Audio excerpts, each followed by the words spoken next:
বন্ধুরা, শুভ সকাল। আবার নতুন ভিডিও নিয়ে তোমার সামনে চলে এলাম। আজকের ভিডিওটা তোমাদের দেখাবো আমাদের এখানকার গ্রামের মানুষজন কীভাবে নদীতে নৌকো নিয়ে যায়, কষ্ট করে মানে মাছ ধরে আনে, সেগুলো দিয়ে তাদের জীবনযাপন করে।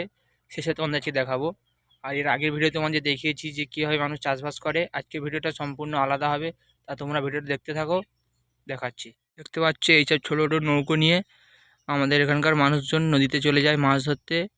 অনেক দূরে দূরে চলে যায় জঙ্গলের ভিতরে, ওরা ওইখানে মাছ টাছ ধরে এনে আমাদের গ্রামে বা বাজারে গিয়ে বিক্রি করে। দেখতে পাচ্ছ এটা ছোট নৌকো, দুজন মানুষ এরকমভাবে জীবনযাপন করছে।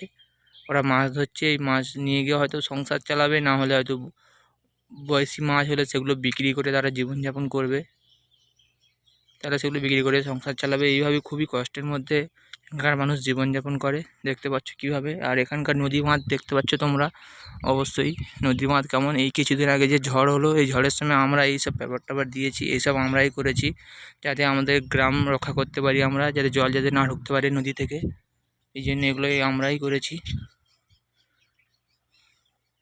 দেখতে পাচ্ছ কি এরকম নদী থেকে ওপরে ওঠার রাস্তা আমরাই করেছি এগুলো। আর এইখানে হচ্ছে এই ঠাকুর, এই মালা টালা, মানে বুঝতে পারছি যারা নদীতে মাছ ধরতে যায় তারা এইসব গাছে পুজো করে, বা এইসব মালা টালাগুলো এই গাছে বেঁধে দিয়ে যায় যাতে তারা ভালোভাবে যায়, যাতে ভালোভাবে আসতে পারে, তার জন্য এইসব করে।